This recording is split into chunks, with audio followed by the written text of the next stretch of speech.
Hi friends, welcome to அன்னம் promo. இன்னைக்கு நம்ம அன்னம் சீரியல்ல அதிரடியான திருப்பத்தை பத்தி தாங்க இந்த வீடியோல பார்க்க போறோம்.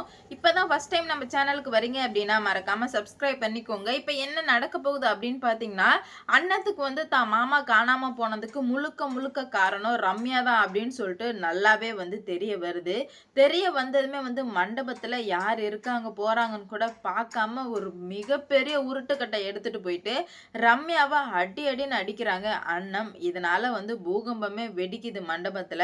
என்ன நடந்துச்சு, கடைசியில நம்ம அண்ணம் அவங்க மாமாவை கண்டுபிடிச்சாங்களா இல்லையா அப்படின்னு சொல்லிட்டு தாங்க இந்த வீடியோல நம்ம இப்ப பார்க்க போறோம்.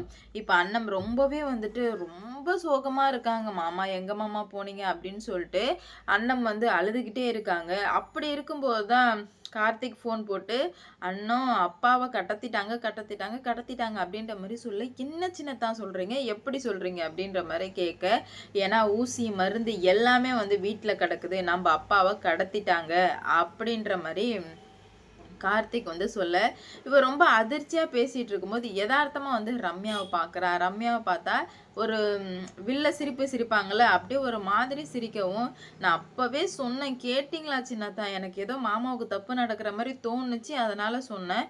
ஒரு வார்த்தை நீங்க அப்பவே போய் பார்த்துருந்தா இவ்வளோ ஆயிருக்காது. இப்போ நான் என்ன பண்ணுமா அப்படின்ற மாதிரி சொல்ல, எனக்குமே ஒண்ணுமே புரியல அண்ணம் அப்படின்ற மாதிரி கார்த்திக் சொல்றாரு. அப்பதான் அண்ணன் இருந்துக்கிட்டு, கவலைப்படாதீங்க சின்னத்தா, கண்டிப்பா நான் என் மாமாவை எப்படி கண்டுபிடிக்கிறேன்னு மட்டும் பாருங்க அப்படின்ற மாதிரி சொல்ல, என்ன பண்ண போற அண்ணம் அப்படின்ற மாதிரி கார்த்திக் கேட்குறாங்க. நீங்க ரிட்டன் இந்த மண்டபத்துக்குள்ள வர்றதுக்குள்ள நம்ம என் மாமா எங்க இருக்காங்க அப்படின்னு சொல்லிட்டு உங்களுக்கு தெரிய வரும் பாரு அப்படின்ற மாதிரி சொல்றாங்க. கார்த்திக் இவ என்ன பண்ண போறா எந்த ஐடியாவுமே இல்லை.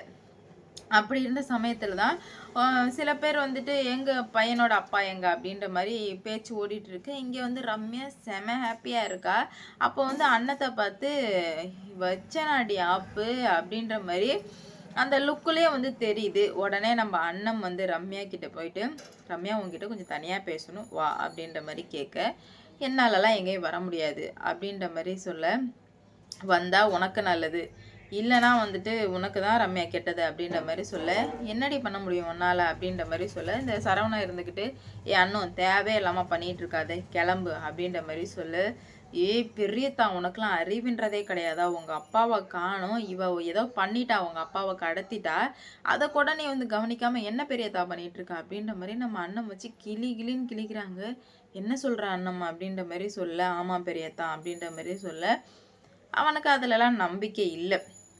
அப்போ தான் ரம்யா சொல்லு, ஏன் மாமா எங்க அப்படின்ற மாதிரி சொல்ல, ஓமாமாவா, எனக்கும் அதுக்கு சம்மந்தமே கிடையாது, நீங்கள் தான் எல்லாம் ஒன்றா உட்காந்துருந்தீங்க, இப்போ ஓமாமா எங்கன்னு என்கிட்ட கேட்டால் எனக்கு எப்படி தெரியும் அப்படின்ற மாதிரி சொல்ல, இல்லை என் மாமா வீட்டுக்கு போனார், வீட்டுக்கு போனவரை ஏதோ நீ பண்ணியிருக்க அப்படின்ற மாதிரி சொல்ல, சரவணனுக்கு நெஞ்சே பதறுது. என்னடா இது, ஏன்னா அங்கே மருந்து ஊசிலாம் கிடக்குதா, எந்த ஒரு பிள்ளைக்கா இருந்தாலுமே அந்த இடத்துல பதறதான் செய்யும். இப்போ தாங்க சரவணனுக்கு தான் அப்பான்ற ஃபீலே வருது. சண்முகம் இப்போ உடனே என்ன சொல்லிட்டு இருக்கு அப்படின்ற மாதிரி ஒரு மாதிரி கண் கலங்கிட்டாரு.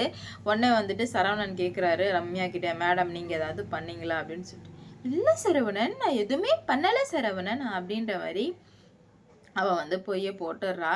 உன்னை இப்படிலாம் கேட்டால் சரி வராதுடி, கேட்குற விதத்தில் கேட்டால் ஆட்டோமேட்டிக்காக நீ பதில் சொல்லிட்டு போகிற அப்படின்ற மாதிரி சொல்ல, பக்கத்தில் அந்த எரிக்கிறதுக்காக வச்சுருப்பாங்களா, அதாவது வேள்வி போடுறதுக்கு, பொண்ணு மாப்பிள்ளை உட்கார்றதுக்கு எய்த்தாப்பில் ஐயர் வேள்வி போடுறதுக்கு கட்டையெல்லாம் வச்சுருப்பாங்களா, அந்த ஒரு கட்டை நல்லா பெரிய கட்டையாக எடுத்து, உண்மையை சொன்னால் இப்போவும் உயிர் தப்பிக்கும், இல்லைன்னா என்னை யாராலையும் தடுக்க முடியாது அப்படின்ற மாதிரி சொல்ல, என்ன பூச்சாண்டி கட்டுறிய, இந்த இதுக்கெல்லாம் பயப்படுறாள் நான் கிடையாது, போ கிளம்பு அப்படின்ற மாதிரி ரம்யா சொல்லவுமே அண்ணன் மறுபடியும் பொறுமையா, நான் ரொம்ப பொறுமையாக கேட்குறேன், உண்மையை சொல்லிடு, ஏன் மாமா எங்க அப்படின்ற மாதிரி கேட்க, நீ என்ன பைத்தியம் ஆடி அப்படின்ற மாதிரி சொல்ல, என்னை பைத்தியம் ஆக்கிட்டு இருக்க, என்னால் சொல்ல முடியாது அப்படின்ற மாதிரி சொல்லவுமே அண்ணன் யோசிக்கவே இல்லையே, அந்த கட்டை எடுத்துகிட்டு போய் பட்டார்னு வச்சாங்க பாருங்க ரம்யாவுக்கு,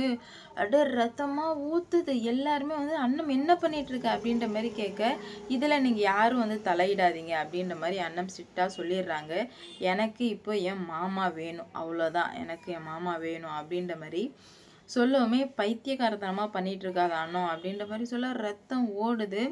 உடனே வந்து இப்போ மேடம் வாங்க ஹாஸ்பிட்டல் போகலாம் அப்படின்ற மாதிரி சொல்ல அண்ணன் இருந்துக்கிட்டு இங்கே பாருங்க இவளை யாரும் தொடக்கூடாது, என் மாமா எங்கே இருக்கான் இவ சொல்கிற வரைக்கும் இவளை நான் சும்மா விட போகிறதா இல்லை அப்படின்ற மாதிரி சொல்லிடுறாங்க. உடனே இவங்களுக்கெல்லாம் என்ன பண்ணுறது போகிறதுன்னு சொல்லிட்டு சுத்தமாக புரியாமல் டோட்டலாக வந்து குழம்பி போயிடுறாங்க. அப்போ தான் வந்துட்டு அவங்களுக்கு நிறைய விஷயம் புரிய வருது, இது எல்லாத்தையும் பண்ணது ரம்யா தானே. அடி வாங்கி ரத்தம் ஊற்றுது, மறுபடியும் சொல்கிறேன் இல்லை அடிக்கவான்னு கேட்க, இல்லை நான் உண்மையெல்லாம் சொல்லிடுறேன் அப்படின்ற மாதிரி கதற ஆரம்பிக்கிறா. என்னடா இது உண்மையெல்லாம் சொல்கிறாளா, இதுக்கு வாய்ப்பே கிடையாதே அப்படின்ற மாதிரி நமக்கு எல்லாருக்குமே வந்து தோணுது தான். ஏன்னா இவளுக்கும் அதுக்கும் சம்மந்தமே இல்லைல்ல, அதனால் வந்து இந்த மாதிரிலாம் வந்து நடந்துகிட்ருக்கு. எவ்வளோ தான் வந்து பிரச்சனைகள் வந்தாலும் எல்லாத்தையுமே வந்து சரி பண்ணிக்கலாம் அப்படின்ற மாதிரி அண்ணன் நினச்சாங்க. ஆனால் இப்போ நீ என் மாமாவே இந்த நிலைமைக்கு ஆளாக்கிட்டல்லடி, உன்னை சும்மாவே விடமாட்டேன் அப்படின்ற மாதிரி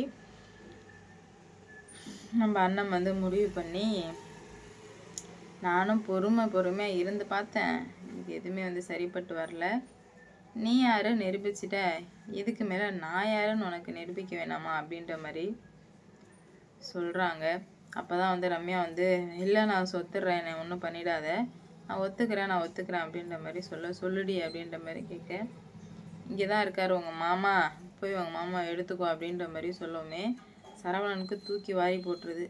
என்ன மேடம் சொல்கிறீங்க, அப்போ நீங்கள் தான் வந்து என் அப்பாவை கடத்தி வச்சிங்களா அப்படின்ற மாதிரி கேட்க, ஆமாம் அப்படின்ற மாதிரி சொல்ல, எதுக்காக மேடம் இந்த மாதிரிலாம் பண்ணுறீங்க அப்படின்ற மாதிரி கேட்கவுமே எல்லாம் ஒரு காரணமாக தான் அப்படின்ற மாதிரி சொல்ல, இல்லை நீங்கள் என்னதான் காரணம் சொன்னாலும் என்னால் இதை ஏற்றுக்க முடியாது மேடம், நீங்கள் பண்ணது ரொம்ப பெரிய தப்பு அப்படின்ற மாதிரி சொல்ல, எல்லாமே உங்களுக்காக தான் சரவணன்ற மாதிரி மறுபடியும் வந்து பேச்சை மாற்றிட்டுருக்கா. எனக்காக எங்கள் அப்பாவை நீங்கள் கடத்திருக்க கூடாது, நீங்கள் வேறு என்ன பண்ணியிருந்தா கூட எனக்கு மனசு ஆறி இருக்கும், எங்கள் அப்பாவை கடத்தி இவ்வளோ பெரிய தில்லாலங்கடி வேலை பண்ணுவீங்க அப்படின்னு சொல்லிட்டு நான் கொஞ்சம் கூட எதிர்பார்க்கவே இல்லை. இதுக்கு மேலே வந்து என் மூஞ்சில் முழிச்சிடாதீங்க அப்படின்ற மாதிரி சொல்லி முடிவுக்கு வர்றாங்க.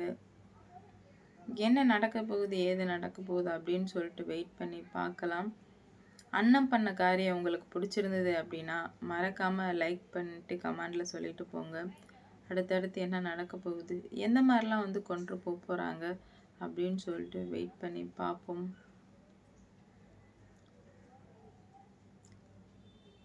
லைக் பண்ணுங்க, ஷேர் பண்ணுங்க, மறக்காமல் சப்ஸ்கிரைப் பண்ணிக்கோங்க.